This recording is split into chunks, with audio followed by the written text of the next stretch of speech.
biología. Entonces vamos a dar comienzo. Cuando lleguemos al punto de las preguntas, pues espero que ustedes puedan participar, ¿verdad? Si en dado caso no se ve la pantalla, pues me dicen. Ok. Entonces, para este laboratorio, ¿verdad? Que es niveles de organización de la materia viva, vamos a hacer como en la teoría, ¿verdad? Una recapitulación precisamente cuáles son esos niveles. Y vamos a ver específicamente ya las células unicelulares o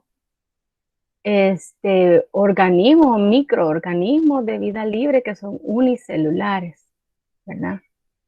También vamos a identificar organismos multicelulares. Luego vamos a seguir viendo de la célula, vamos a poder distinguir lo que es pared y membrana celular. Y luego vamos a ver algunas organelas vegetales y algunas células del ser humano, ¿verdad? Entonces la idea es seguir en esa integración de los diferentes niveles de organización de la materia viva, porque hasta el momento pues habíamos llegado prácticamente a compuesto, ¿verdad? Hasta eso hemos llegado. Si tienen alguna duda de lo que yo voy explicando en relación a lo que vieron al video, pues ahí me la hacen, por favor. Ok, entonces, debemos de recordar que toda persona es capaz de reconocer eh, ciertas características, ¿verdad?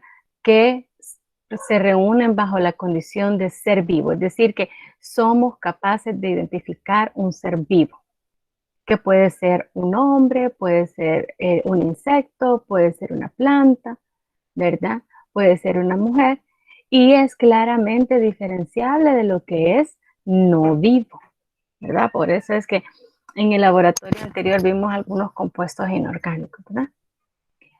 Entonces,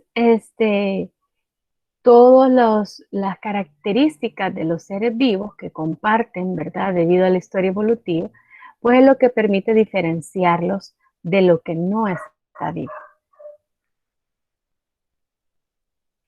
Entonces, como dijimos que el objetivo es, ¿verdad?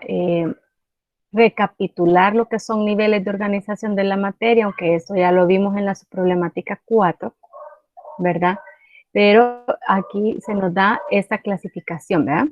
Primero, que el nivel de organización más simple es el subatómico, es decir, el que está compuesto por los protones, los electrones y los neutrones, ¿verdad? Que constituyen el átomo, ¿verdad? Entonces, tanto protones, electrones y neutrones individualmente como los átomos están en el nivel subatómico. Luego tenemos el siguiente nivel, que es el nivel molecular, en el cual consiste en que los átomos individuales se unen para formar moléculas. Estas moléculas son moléculas complejas y se llaman macromoléculas porque son moléculas grandes. Entre ellas están las que ya vimos, que son los carbohidratos, los lípidos, las proteínas y los ácidos nucleicos, ¿verdad? Entonces aquí hemos visto dos niveles, ¿verdad? El subatómico y el molecular. Luego surge el siguiente nivel de organización y que esto ya se encuentra dentro de la característica de la vida, ¿verdad? Que tiene vida. Entonces, esta es una forma de vida y son las células, ¿verdad? Son las células. Entonces, del nivel celular podemos ver que hay organismos que son unicelulares, ¿verdad? Y hay organismos que son multicelulares, ¿verdad? Así, hay dos tipos de organismos vivos que están compuestos de una o más células y serían los procariotas y los eucariotas. Recuerden ustedes que los procariotas son los organismos que son más básicos, es un nivel de vida más primitivo, ¿verdad? Los distinguimos ya que ellas no tienen una pared nuclear, ¿verdad? Los procariotas no tienen una pared nuclear, solo tienen una cadena laxa de ADN, tienen pocos organelos, pero tiene la característica de la vida. ¿Por qué? ¿Por qué creen ustedes que tiene la característica de la vida, jóvenes?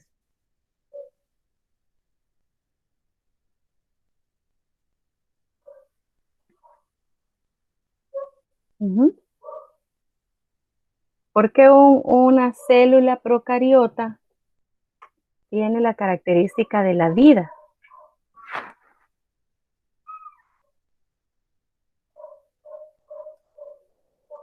Pueden decir lo que consideren.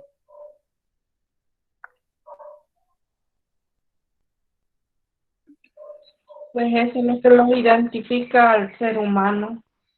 ¿Mm? Eso es lo que los identifica al ser humano. No, sí, pero vaya, es que ahorita estamos hablando de células procariotas. ¿Cuáles son las células procariotas? Eso es lo que quizás empecemos. Yo les dije que son células que son primitivas, que no tienen una membrana nuclear, no tienen un núcleo separado y tienen pues pocas organelas.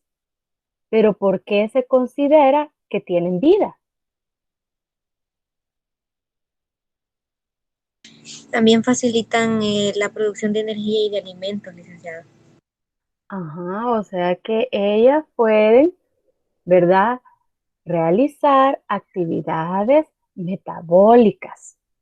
Ellas pueden dividirse, ellas pueden crecer, ¿verdad? Entonces, ellas cumplen con las características de la vida.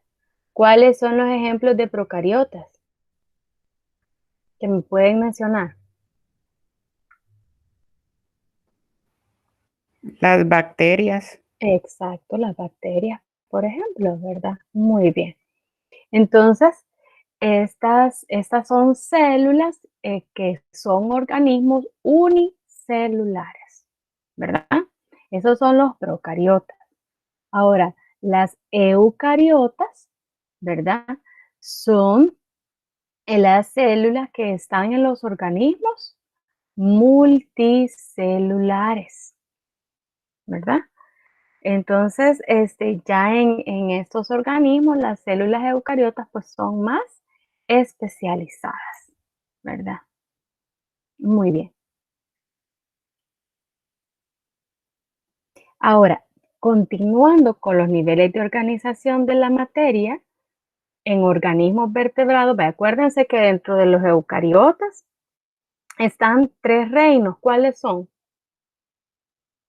Son organismos multicelulares con células especializadas. ¿Quiénes entran dentro de los eucariotas? El reino animal y el reino vegetal, si no me equivoco. Ajá, las plantas, ¿verdad? El reino de las plantas, el reino de los animales y el de los hongos, ¿verdad?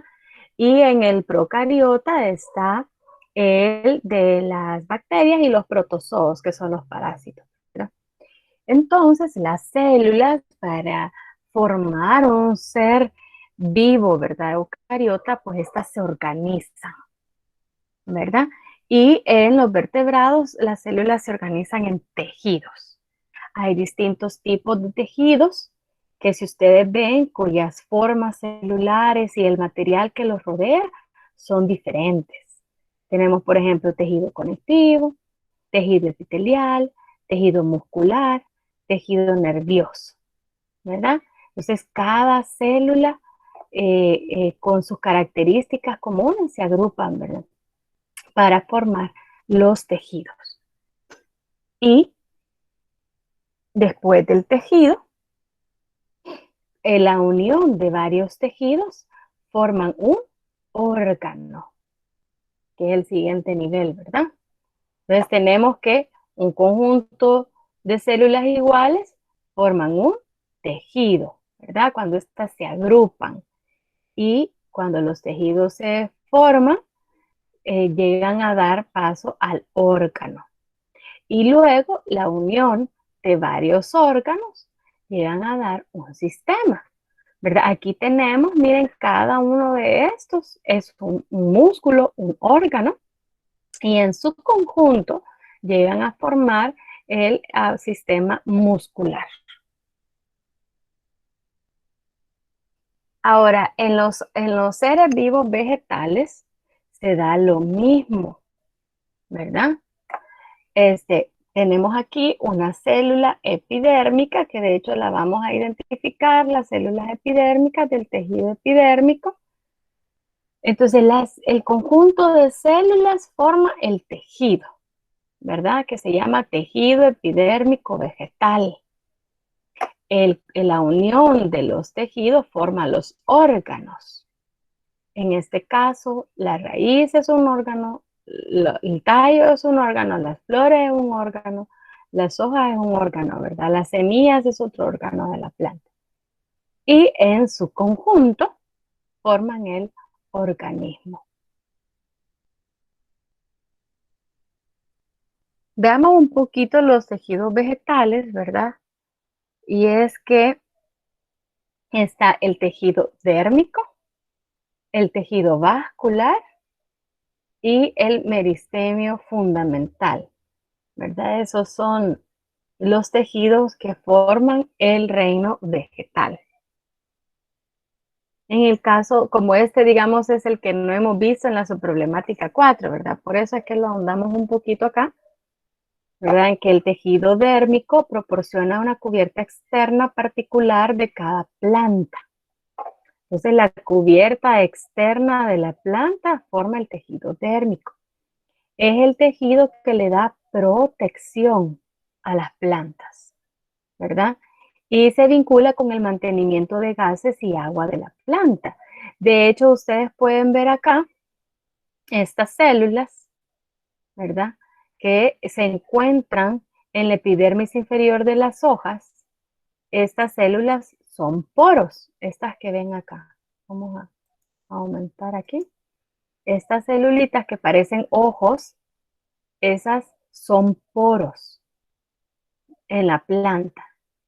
La función de ellas, ¿verdad? Es la de abrirse y cerrarse para el intercambio de gases. Acuérdense que las plantas absorben el CO2 del aire y liberan oxígeno. Entonces, estas células que se llaman estomas o células estomáticas son dos células oclusivas porque se pueden cerrar y abrir. Entonces, en eso se da el intercambio de gases. Eso es en el tejido dérmico. Ahí podemos ver los estomas, que precisamente es el tejido que logramos ver en el laboratorio. Luego está el tejido vascular, que es esta red aquí de conductos, ¿verdad? Que es el responsable del transporte de agua y nutrientes de la planta, ¿verdad? Ustedes ya saben que el agua es absorbida a través de las raíces y que esta pues debe de llegar hacia todas las células, ¿verdad? Entonces, el tejido vascular se encarga de eso. Y el tejido fundamental es el conjunto de células más abundante de la planta. Si ustedes ven, prácticamente corresponde todo el grosor. El sistema dérmico es el borde, el sistema vascular son algunos canalitos que se ven acá, pero todo lo demás, todo el demás tejido es el tejido fundamental, ¿verdad? Es el tejido que se encarga de fabricar los nutrientes y el material de sostén de las plantas. ¿verdad? Eso es lo que, y es el sostén precisamente porque ocupa ese espacio. Ahora, otro que podemos identificar dentro de las células de las plantas son unos orgánulos, ¿verdad? Que se pueden identificar en las células de las plantas y de las algas. Y dice que también se pueden encontrar en algunos animales marinos, ¿verdad? Entonces dice que la función de estos orgánulos que se llaman plastos o plastidios es variada, ¿verdad? Puede ser la función de fotosíntesis, ¿vale? Por ejemplo, el cloroplasto, que ya lo vamos a ver más adelante, es encargado de la fotosíntesis. Pueden encargarse también de la síntesis de aminoácidos y lípidos. Por ejemplo, este cromoplasto, ¿verdad?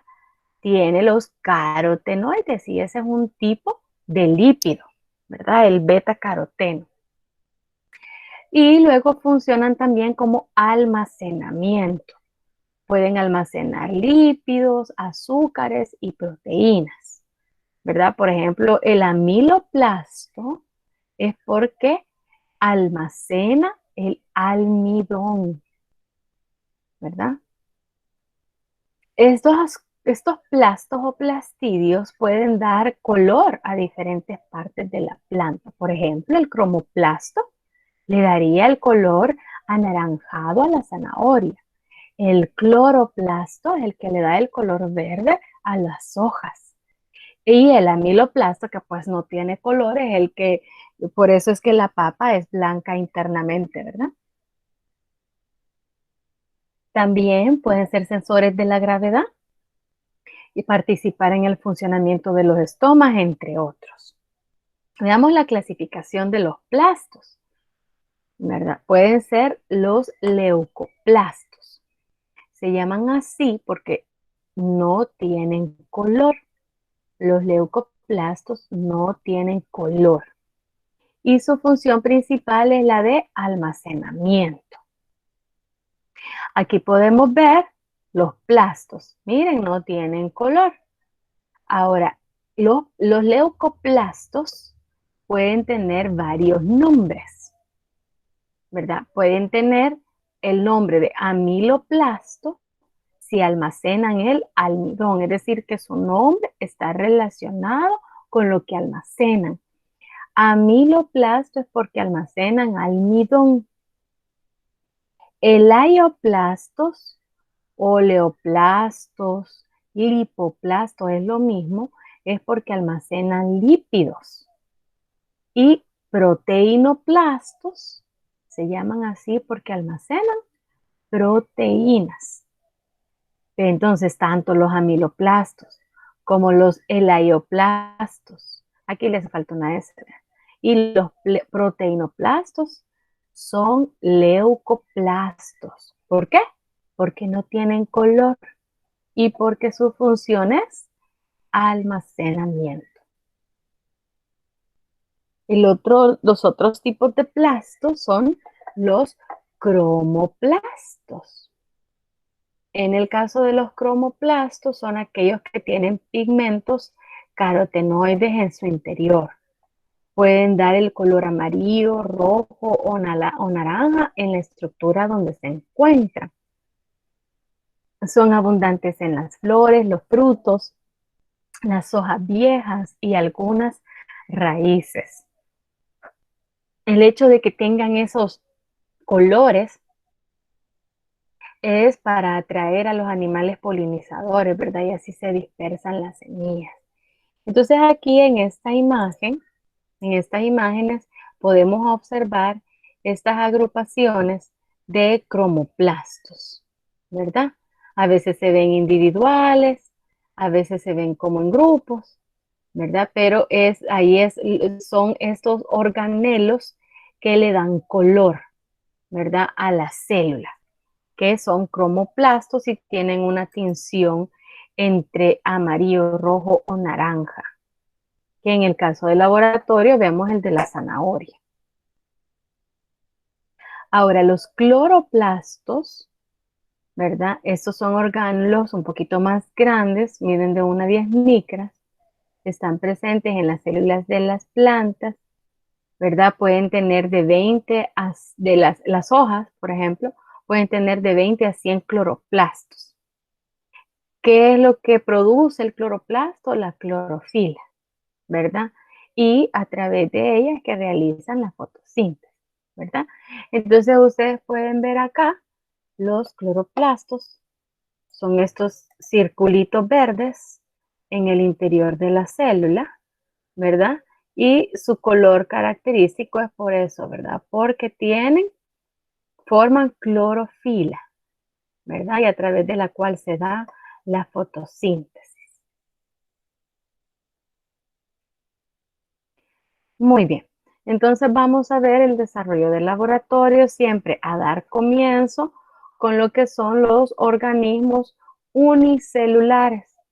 Y pues hay 2 organismos que se vieron en el video. Entonces en la presentación aquí no es que vamos a hablar del video, ¿verdad? No es que vamos a hablar específicamente del video, pero sí hay que contestar unas preguntas. Entonces, perdón. La primera pregunta dice, nombre las estructuras de locomoción de la euglena. Aquí tenemos el paramecium. ¿Cuál es la estructura? Bueno, entonces no, pasamos a la eulena, perdón, porque, ay, ¿me fue? Ahí está. No, esta es la eulena. ¿Cuál es la estructura de locomoción de la eulena, jóvenes? Los flagelos. ¿Verdad? Vale, muy bien. Tiene, sí, ¿verdad? 2 flagelos aquí dibujados, ¿verdad? Aunque es más notorio uno, ¿verdad? Sí, entonces el flagelo es la parte o la estructura móvil de la célula, ¿verdad? Que le permite el movimiento. Muy bien. Ahora, siempre de la euglena, ¿cuál es la importancia de ese organismo en el ecosistema?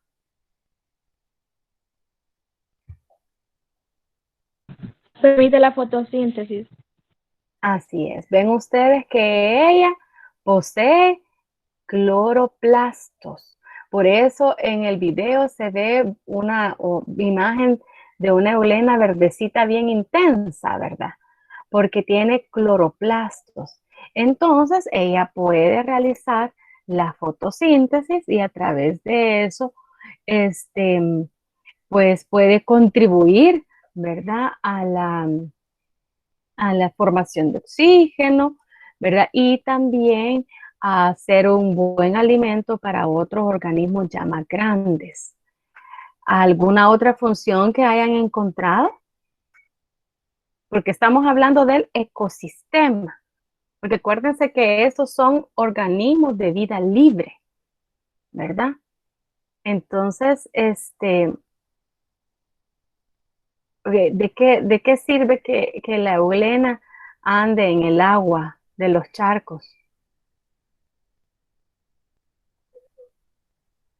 Ujú.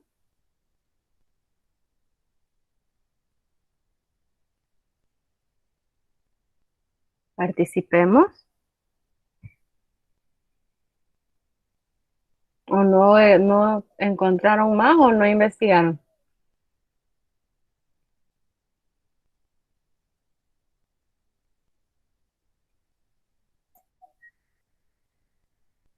Ujú. Entonces, estos microorganismos sirven Sí, para licenciada. ¿sí? Ahí decía que les corresponde proporcionar información táctil y movimiento al organismo. ¿Al qué? No, yo ahorita, es que eso quizás es en relación a otra estructura. Yo me refiero a que la pregunta dice, ¿cuál es la importancia del organismo, es decir, de la euglena? No del flagelo, ¿verdad? Sino que de la euglena en el ecosistema.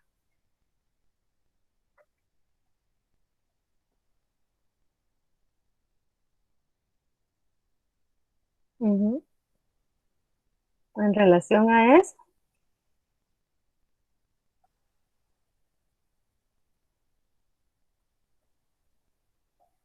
de la euglena,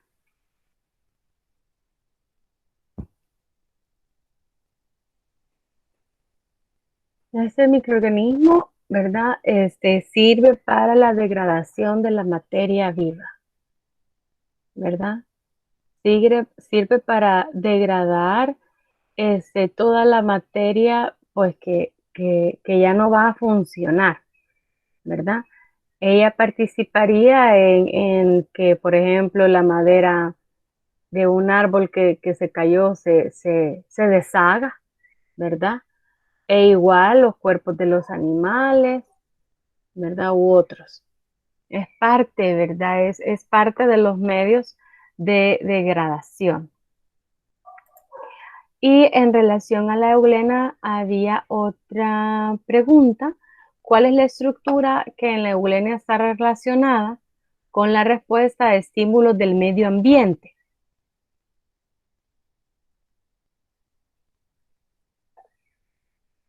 La mancha ocular o estigma. Ujú, la mancha ocular, así es.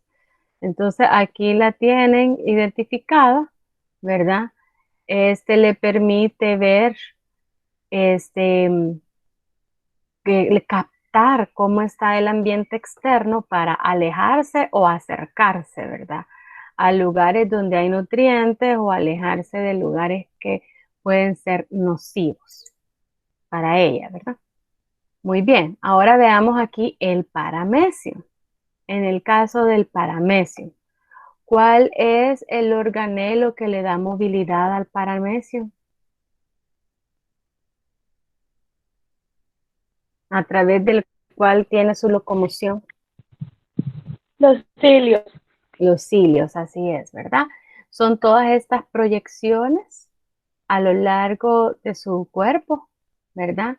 Que son los que le permiten la movilidad, ¿verdad? Proyecciones que son móviles. Muy bien.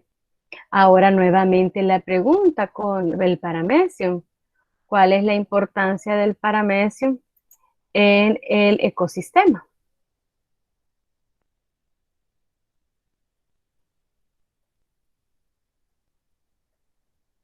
¿Qué hace el paramecium que ayuda al ecosistema?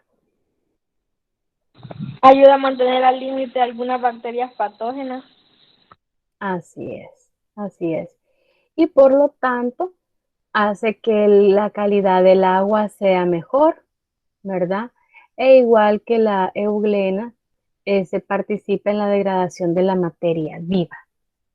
Ahora, en el caso del paramecium, hay una estructura relacionada con la función digestiva intracelular.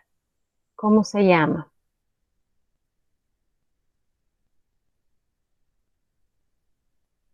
Vacuola digestiva. Así es la vacuola digestiva, ¿verdad? Muy bien. Entonces, lo que diferencia a la euglena del paramecium, ¿qué es, jóvenes? ¿Cuáles son las diferencias entre estos dos órganos?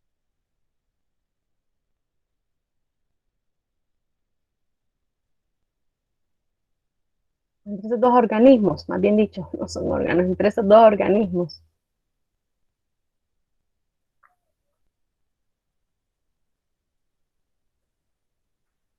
Ujú. ¿Alguien que lo En el resuma? paramecio Ajá, y, y el, sí. y el otro tiene flagelos. Ajá, esa es una diferencia, ¿verdad? Que el paramecium, su aparato de locomoción, ¿verdad? Son los cilios y de la euglena es el flagelo o los flagelos, ¿verdad? ¿Y qué más hay diferente en su interior?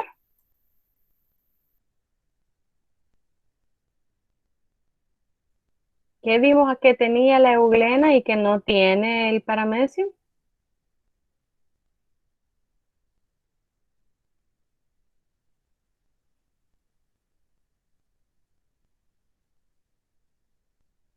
Ujú.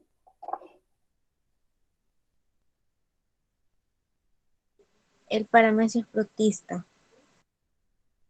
De hecho, ambos son protistas, ¿verdad? Porque prácticamente son amibas de vida libre. Pero hay algo de los organelos de ellos que no los tienen los dos.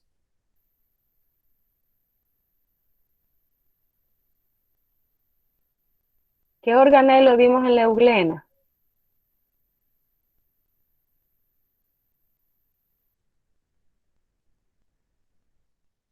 Aparte del flagelo que ya se mencionó. Participemos. La mancha ocular. Ujú, ¿y qué más?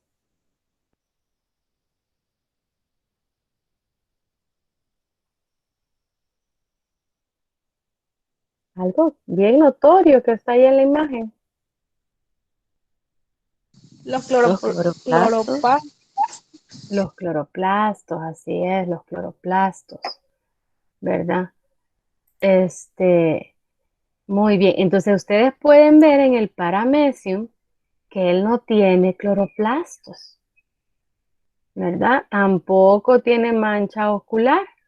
Lo que él tiene es la vacuola digestiva, ¿verdad? Entonces, esas son las diferencias, ¿verdad? Muy bien. Ahora continuemos con el caso de las células vegetales. Vamos a ver, la siguiente práctica es observar lo que son las células vegetales, ¿verdad? Entonces, aquí en estas imágenes, ¿qué dos partes se le pueden observar a la célula vegetal?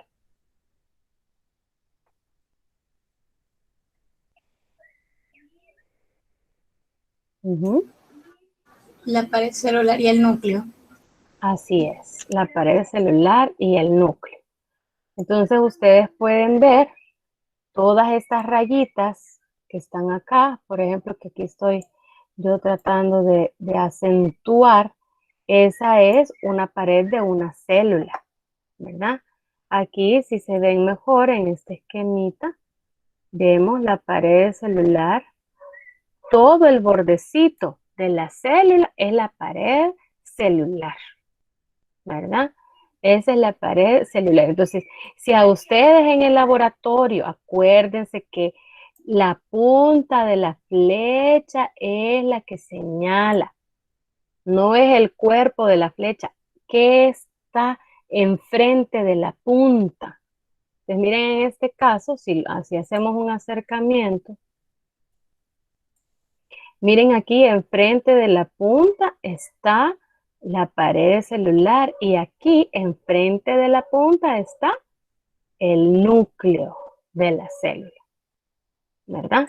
Porque es probable que les pongan imágenes en el laboratorio, ¿verdad? Entonces, el núcleo va a ser acuérdense que siempre se tiñe más intenso, que es chiquitito, es un circulito, ¿verdad? Eso es lo que se puede observar en una célula vegetal, ¿verdad?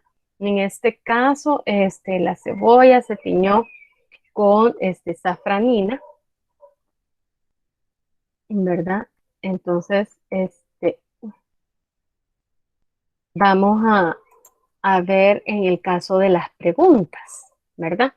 ¿Cuál es la función de la pared celular? Estamos hablando ahorita, ¿perdón? Protección en algunas plantas, que Ajá, se evita la deshidratación. muy bien, perfecto. Protección. ¿Cuál es el polisacárido que es más abundante en la pared celular? La celulosa en la membrana celular y el componente más abundante en el fosfolípido.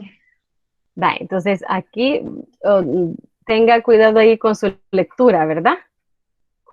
El polisacárido más abundante en la pared celular es la celulosa, Ahí estamos hablando. Polisacárido es la celulosa, ¿verdad? Ahora, la membrana celular, como la compañera explicó, está formado por fosfolípidos en su mayoría. Entonces, pared celular formada por celulosa, pared celular. Membrana celular formada por fosfolípidos, ¿verdad? ¿Qué otra característica pudiéramos mencionar que diferencia la membrana celular de la pared celular?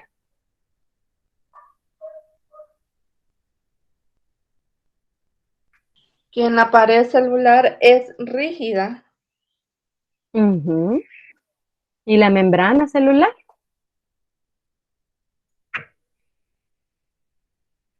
¿Será rígida la membrana celular?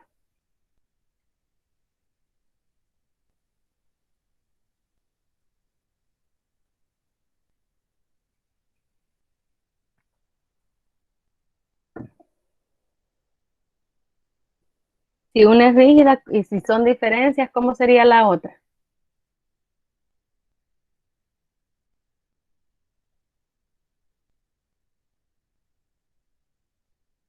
¿No se han preparado, jóvenes? Aquí a cucharada voy. Ujú.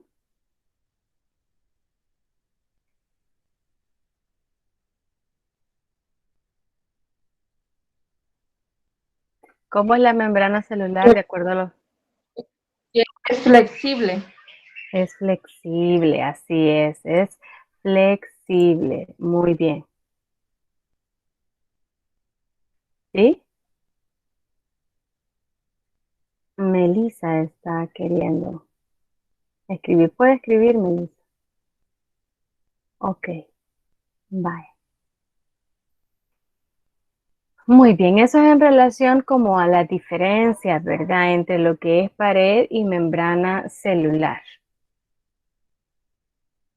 ¿Verdad? Que ya vimos que sus componentes y por lo tanto su características. Ahora, luego pasamos a otra pregunta. Además de los vegetales, ¿qué otros organismos presentan pared celular?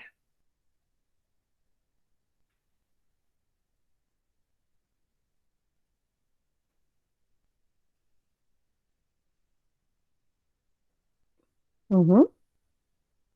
La glucosa, No, óigame bien la pregunta.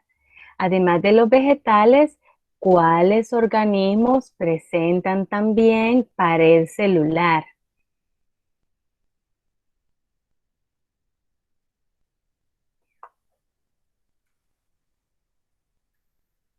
Bacterias y hongos, dice Melissa aquí en el chat, ¿verdad? Bacterias y hongos. Muy bien, ¿verdad? ¿Y tiene la celulosa importancia en la dieta de los salvadoreños? ¿Sí o no? Y explique. Porque ya vimos que las plantas, su pared está hecha de celulosa, ¿verdad? Y nosotros consumimos plantas. Entonces, ¿es importante en la dieta? Sí, no, ¿y por qué?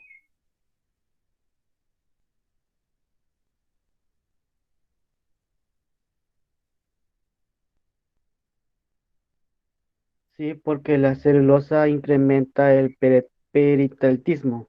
Ujú. Muy bien. Hace que el intestino se mueva mejor y hace que el alimento pase bien por el intestino, que no se quede pegado en las paredes, ¿verdad? Hace que por lo tanto haya una mejor digestión y evita el estreñimiento y por lo tanto otras complicaciones de salud, ¿verdad? Por eso es importante, aunque nosotros no digerimos la celulosa, porque ese polisacárido no lo digerimos, ¿verdad? Pero sí llega a ser fibra, que es lo que nos permite que no se pegue el alimento en las paredes del intestino. Ok, así terminamos esa actividad de la célula vegetal. Vamos ahora a la observación de los plastos. Ok, veamos aquí el primer tipo de plastos. El primero que tenemos aquí a la izquierda son leucoplastos, ¿verdad? ¿En dónde se pudieron observar los leucoplastos? ¿En qué corte? ¿De qué verdura? De la papa. Así es, de la papa, ¿verdad? Y en este caso, estos leucoplastos, ¿verdad? Que son blancos en la papa, ¿qué es lo que almacenan? Almidón. Así es, almidón. Muy bien. Entonces, ese leucoplasto, ¿verdad? Pudimos observar en la papa que tiene almidón, ¿verdad? Ahora, los otros plastos son los cromoplastos, ¿verdad? Y los pudimos observar en qué vegetal? La zanahoria. En la zanahoria, muy bien. ¿Y el cromoplasto en la zanahoria, qué es lo que almacena?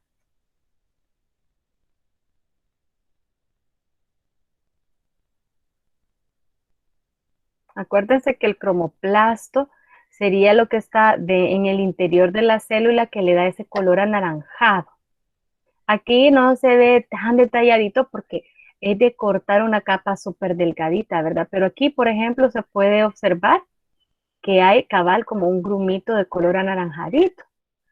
Entonces, ¿qué es lo que almacena este cromoplasto? Porque cromo viene de que tiene color, ¿verdad?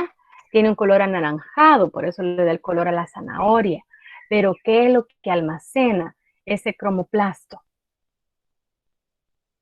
Caroteno. El caroteno, así es, el caroteno. Acuérdense que ese es un lípido precursor de la vitamina A. Por eso es importante consumir zanahoria, ¿verdad? Para la visión y para la piel, ¿verdad? Luego se pudo observar este otro plastidio, ¿verdad? Este verde intenso. ¿Estos cómo se llaman? Este plastidio, ¿cómo se llama? Hidrilla. La hidrila es la planta que los contiene, las que Sí, los... los cloroplastos. Exacto. Clorofila. Vale, muy bien, entonces vean la diferencia porque ustedes primero tienen que leer bien la pregunta. Imagínense todo lo que les puedan preguntar si les ponen esta imagen. Les pueden preguntar, vaya, ¿de qué planta es este corte? ¿O qué planta se observó? ¿Verdad? ¿O qué planta se observa en esta imagen? Entonces ustedes contestan hidrila, ¿verdad? Ahora, si les preguntan cuál es el nombre del plasto o del plastidio observado, entonces ahí van a poner, Cloroplasto. exacto, cloroplasto. Ahora, si les preguntan qué almacena ese plastidio, ¿qué van a poner? Clorofila. Exacto, clorofila, ¿verdad? Que es lo que tienen los cloroplastos, ¿verdad? Muy bien. Igual puede ser en cualquiera de estas imágenes. Les pueden preguntar qué tipo de plasto observa, ¿verdad? O qué es lo que almacena. Entonces tienen que fijarse bien cuál es la pregunta y cuáles son las distintas opciones de respuesta, ¿verdad? Para que no se vayan a confundir. Licenciada, yo tengo una Y pregunta. contesten algo pues que no. ¿Sí? ¿Sí? En lo de los cromoplastos no entendí bien. El nombre de los organelos serían los cromoplastos, ¿verdad? Y estos almacenan carotenoides, así sería. Sí, sí, así Vale, es. Así gracias. es. Porque es que en este laboratorio hemos visto solamente el de la zanahoria, ¿verdad? Aunque como ya vimos en la teoría, hay cromoplastos amarillos y anaranjados, ¿verdad? Entonces puede ser porque para que las flores tengan su color es porque tiene plastidio de ese color, ¿verdad? Pero en el caso del laboratorio, pues los cromoplastos que vemos son los que almacenan el caroteno, ¿verdad? Entonces aquí los tenemos, ¿verdad? Los verdes que tienen clorofila son los cloroplastos, Los rojos o anaranjados que tienen carotenoides son cromoplastos y los amiloplastos son los leucoplastos o los que no tienen color, que en este caso almacenan el almidón y que están en la papa, ¿verdad? Ok, entonces solamente cuando me salgo quiero verificar. Entonces recordemos que los leucoplastos en la papa no va a tener pigmento, ¿verdad? Y los cromoplastos, los que hemos visto, que el pigmento que tienen es el carotenoide o el caroteno, ¿verdad? Ok. Y en el caso de los cloroplastos, nada más lo que no hemos mencionado es la función, pero ya la habíamos mencionado antes, ¿verdad? Que lleva a cabo la fotosíntesis, produciendo energía a través de la luz solar. Muy bien. Ahora, en el recuadro, hay un recuadro. En el caso de los pigmentos, habla sobre la importancia, ¿verdad? Ya también un poco le hemos mencionado. En el caso de la clorofila, acuérdense que la fotosíntesis es captar la energía solar y a partir de ahí formar oxígeno, formar compuestos orgánicos, ¿verdad? Y en el caso de los carotenoides, ¿verdad? Dice que sus funciones son atraer a los animales polinizantes, que también ya lo habíamos mencionado, captar la energía de la luz solar y la actividad de la provitamina A. Muy bien. Ahora vamos a ver las células animales. Y en este caso vamos a observar las células que serían de defensa o las células que se pueden observar en un frotis o en una preparación permanente de sangre, ¿verdad? Muy bien. Entonces aquí ustedes pueden observar dos tipos de células sanguíneas, ¿verdad? En las cuales podemos distinguir, si ustedes ven, aquí hay grupitos, ¿verdad? Aquí hay tres células y aquí están individuales, ¿verdad? Entonces ustedes pueden observar en estas células que tienen su citoplasma, ¿verdad? Que es este moradito pálido y tienen este núcleo. En este caso, estos son los que tienen este núcleo grande, como que si fueran choricitos, ¿verdad? Esta célula se llama neutrófilo. Su núcleo está segmentado, no es como un círculo, sino que está como en porciones, digamos. Entonces, este es el neutrófilo. Lo que se tiñe intensamente en las preparaciones son los núcleos, ¿verdad? Entonces, en el interior podemos ver ese núcleo y luego vemos su citoplasma, ¿verdad? Ya los organelos sí ya no los podemos ver a detalle. Aquí tenemos otro neutrófilo. Y aquí los que están en círculo rojo, si ustedes ven, el núcleo es un tanto diferente, se tiñe diferente, un poco más de rosado, es más grande, tiene forma como de riñón, porque así se le describe como núcleo arriñonado. Estas células se llaman monocitos, en verdad. Estas células son glóbulos blancos. Ya vamos a ver en el tejido conectivo cuando veamos la sangre. Esos son los glóbulos blancos. Son células de defensa, ¿verdad? Los neutrófilos actúan cuando tenemos infecciones bacterianas. Si a ustedes les ha dado apendicitis, estas células pueden crecer y hasta 70,000, ¿verdad? Es una cantidad exagerada de células. Y en el caso de los monocitos, son macrófagos, pero que se van a los tejidos, ¿verdad? Ya cuando llegan a los tejidos, entonces los monocitos se convierten ya en fagocitos activos, ¿verdad?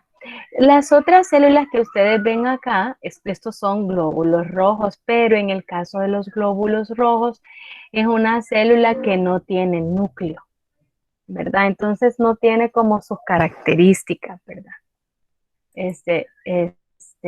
De las células en relación a núcleo, membrana, citoplasma, ¿verdad? Ellos no tienen núcleo. ¿Verdad? Ok, esa es. Ahí aquí tenemos otra de las, aquí siempre tenemos el monocito, miren, célula, el núcleo arriñonado, el neutrófilo, que el núcleo está segmentado, y es el linfocito, que tiene escaso citoplasma, es la característica de él, que casi no se le puede observar el citoplasma, casi solo es núcleo. Este linfocito es el que actúa cuando tenemos infecciones virales, ¿verdad? Cuando tenemos infecciones virales.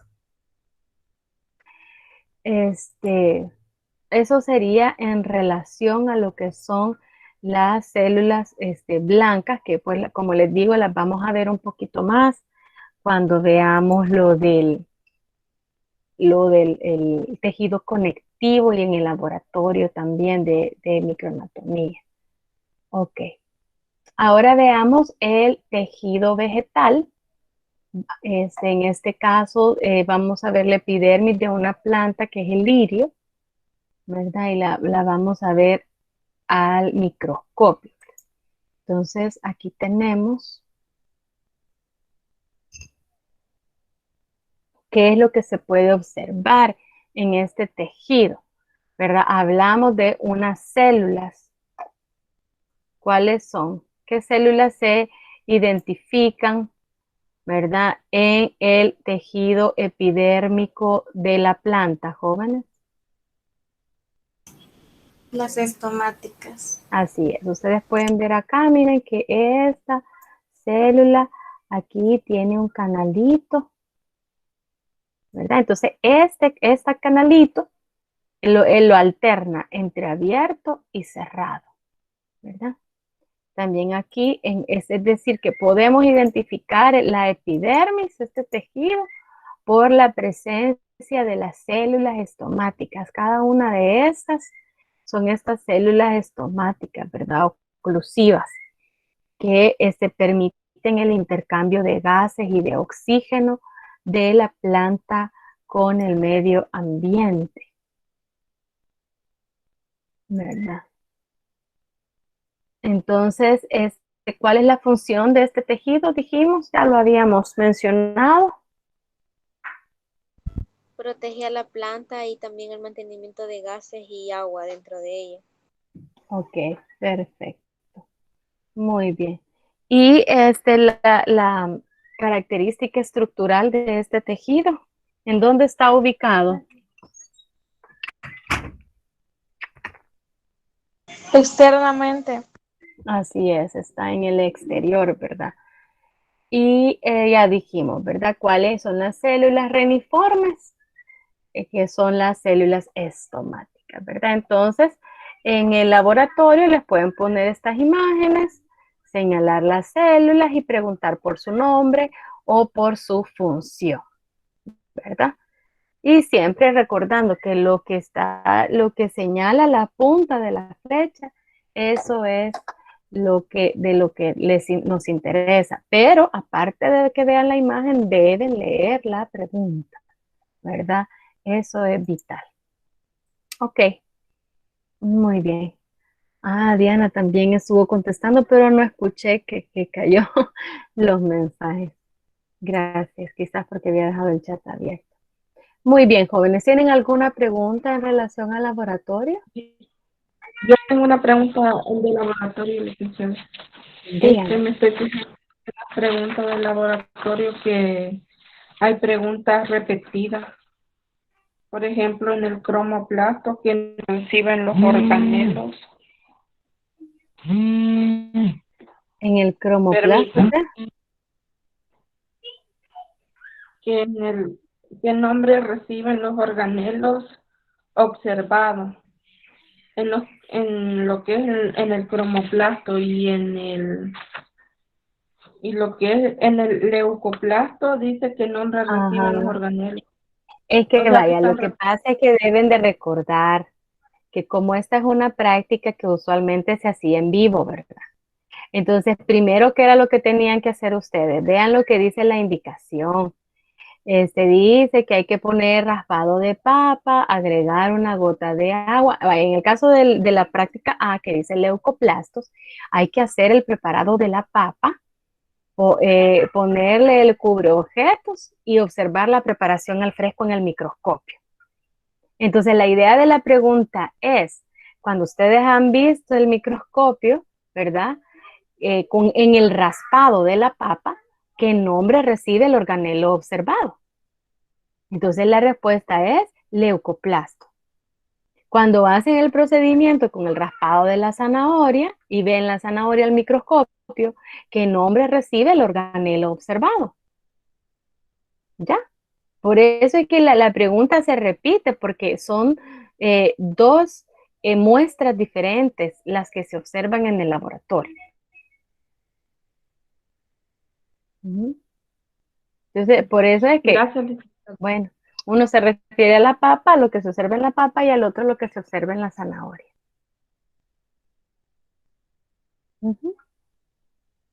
Ok. Y así les pueden poner en el laboratorio, ¿verdad? Les ponen la imagen de la papa o la zanahoria y les pueden preguntar cuál es el organelo que se observa, ¿verdad? ¿Cuál es el nombre del organelo? O les pueden preguntar qué es lo que almacenan, ¿verdad? O cuál es su función, ¿verdad? Y como en la imagen se ve, si es de la zanahoria, pues va a ser ahí el cromoplasto, ¿verdad? Lo que se ve. Entonces ahí inclusive no necesita ni flecha porque ahí está lleno de esos plastos. ¿Alguna otra pregunta?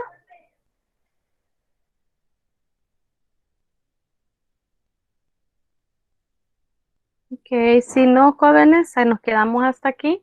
Recuerden que el examen es el lunes, ¿verdad?